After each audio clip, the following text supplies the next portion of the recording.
Hey there guys, welcome back to the channel. I'm sorry it's been a while, I've had a hell of a week. I've had pneumonia, dying motherboard, plenty of things. But today we're doing a commander deck tech on Inisa, the Gale Force. I think that's how it's pronounced. I hate trying to pronounce it, I'm just going to call it the Gale Force from here on.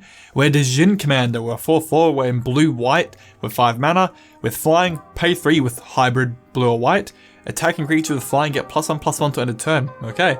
Whenever 3 or more creatures you control attack with flying, each player gains control of a non-land permanent of your choice controlled by the player to the right. Very interesting. So this is kind of a commander that can move permanents around the board, always to the right. So in a 1v1 you're just exchanging parts of the opponent, but you get to pick who gets what. That's the main thing about this. We're mainly in flying tribal attack, that's the main thing, because you need a lot of flying to maintain at least 3 attackers each turn to be able to shift things around the board. So priority 1 is tons of flyers in combat, then we'll do the stealing and giving people unfavorable assets. So a really good card with this commander is Training Grounds, of course, making commander's ability only 1 to activate, 1 mana to buff your entire attacking team, +1/+1 is very strong. Flying tribals actually got really good support in terms of lord effects. Between favorable winds, the eagle and the wyvern, you give all your flyers +1/+1, and then you got gravitational shift that buffs all flyers by 2/0, and it debuffs all non-flyers by 2/0. Just punish your opponents. We even have a card from Homelands being played here. We've got Sarah Avery. It's a 4 mana global enchantment. All creatures with flying get 1/1. I have to play with it at Homelands.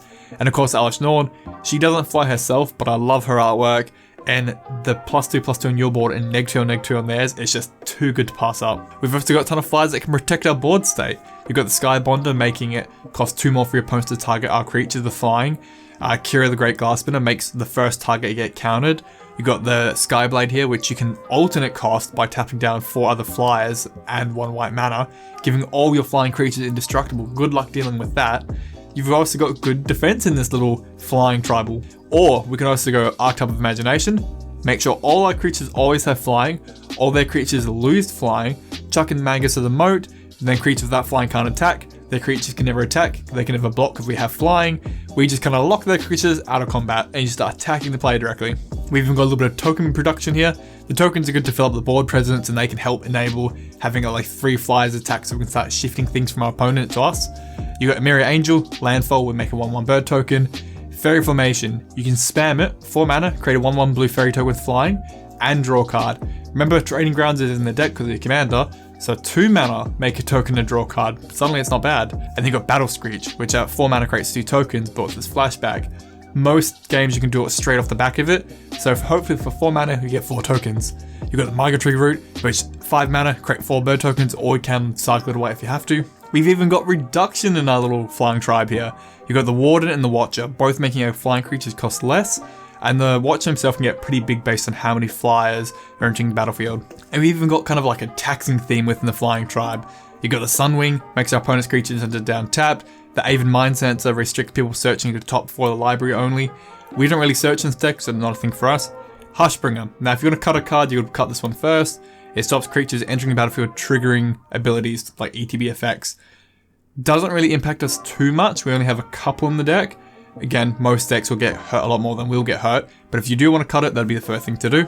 We've even got little cheap 1/2 drops here that we can sack to counter and disrupt our opponent, and they're our flying creatures, so we can still use them for our commander's ability, but we can upset their game plan. The Drake, you can sack him to counter target spell that targets us. The Storm Tamer, we can sack to counter a spell or ability that targets a creature or us. Or the Familiar, just sack it to counter instant or sorcery, and unless they pay 1. Good kind of like gotcha creature spells. Now onto the actual others. These are kind of like our flyers that are more just combat, filling in the slots, they're just good board presence to have. Pride of the Clouds and Skycat Sovereign are kind of similar cards. Same CMC, same stats, both scale up based on how many flyers are on the board, and both can make extra flyers at 4 mana, very similar. And of course, the boy Stormcrow, the myth, the legend 27, and you need Stormcrow. And even Cartographer's Hawk can get us lands, like a ramping mechanic, typical white style. Based on combat damage, we can search for a land if our opponents have more than us. You've got the Loyal Drake, along with our commander out, we get to draw some free cards. Muldrifter, why is it not a fish? I'm going to keep saying it every time I bring this card up, but he's flying, draws 2 cards, love him. Of course, Sarah Ascendant, one of the best 1-drops in this deck it would be. It's a 1 mana 6/6 lifelinker in this deck, easy. Healer's Hawk, I've kind of got a soft spot for it because of standard. I love playing with the white-black life gain decks, I love them. And even Fairy Seer, it's a 1-drop with Scry 2 built into it. All these little cheap flyers can help attack with our commander, they'll get buffed by our Lord effects, and enable the attack 3 or more so we can start stealing things. Now we've even got things here we can give to our opponents. They're not going to want them, but they're going to get them. So they're all a little bit weird. So first up is the pendant, kind of a weird one. So it enters battlefield under the control of an opponent. You still own it though, remember that. Now your opponent controls it, so they can always pay the 2 mana to draw a card and play an extra land. But then the owner of the pendant gets to do the exact same thing as well. But with our commander, it's on their side of the board. Let's move it from their control back to ours, so we are now the controller and the owner. So we can pay 2 mana to draw a card, then put a land on the battlefield, and because we're also the owner, we get to do it again, draw a card and play an extra land. Lich's Tomb can be fun in a 4-way game for sure. The person who controls it can't lose the game for having 0 life, but whenever they lose life, they sack a permanent for each 1 life lost. So give it to someone, start hitting them in the air with all your flyers, they have to start sacrificing all their permanents. Maybe get them below 0, they've got no board presence, they've just got nothing at all left. And then choose to move on to another player at the table. Then that person, once that artifact's gone, just dies. Rust Elemental is like cancer for your opponents to deal with. It sits there infesting the board, making things worse. Beginning upkeep, they have to sack an artifact. If they don't, they have to tap it and lose 4 life, unless they can get rid of it. And then you got Steel Golem, give it over to someone, and then they can't play creature spells. Now, Illusions of Grandeur, typical, we've seen this effect before, mainly in Zedruu decks. In his battlefield, we gain 20 life, move it over to another player, they have to pay the upkeep. If they can't, they're going to lose it, and then they're going to lose 20 life. And of course, moving all these permanents around the board, Agent of Treachery works really well here. In his battlefield, we gain control of target permanent, and if we have 3 more that don't belong to us, we get to draw 3 cards each turn. Really strong effect. We've got 2 Planeswalkers that work really well with the deck. Sarah the Benevolent, she was made for this. Her +2 gives you a Lord effect for the turn, next thing makes another flyer, and her emblem can be really strong if you can get it out. Dovin can get built up really big, really quick, and with that we can basically go through the top 10 cards, pick 3 to our hand if we want to, or he can create little flyers if we need to.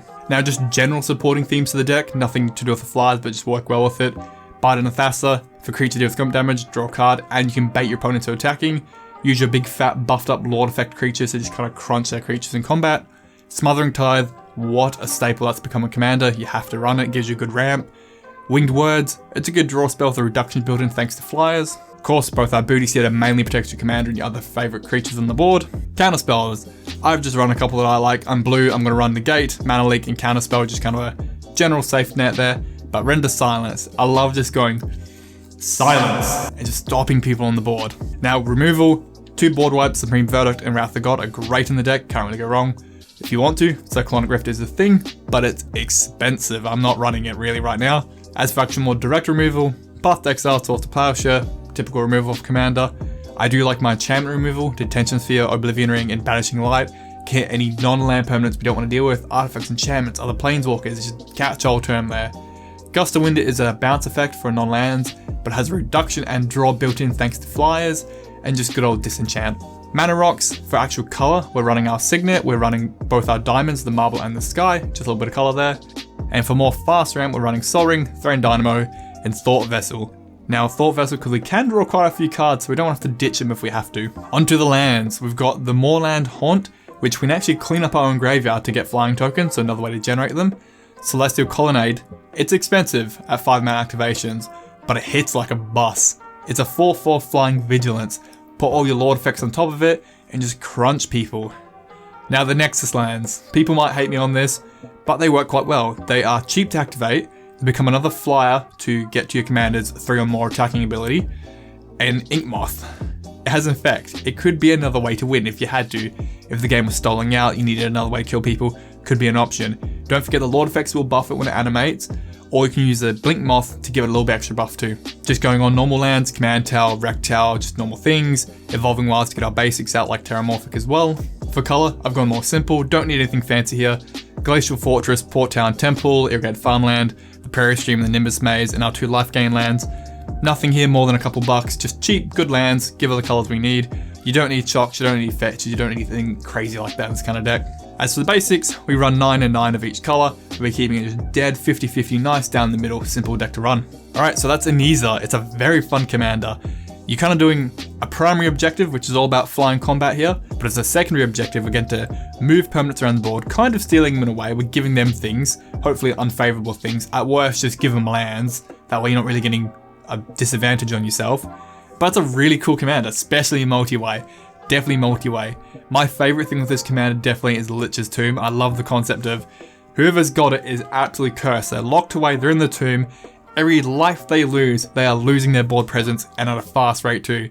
They can be down to no life, no board presence, and then you move them out the tomb and they're dead. They can't sustain themselves. Move it to another person and just keep pushing around the board. I love it.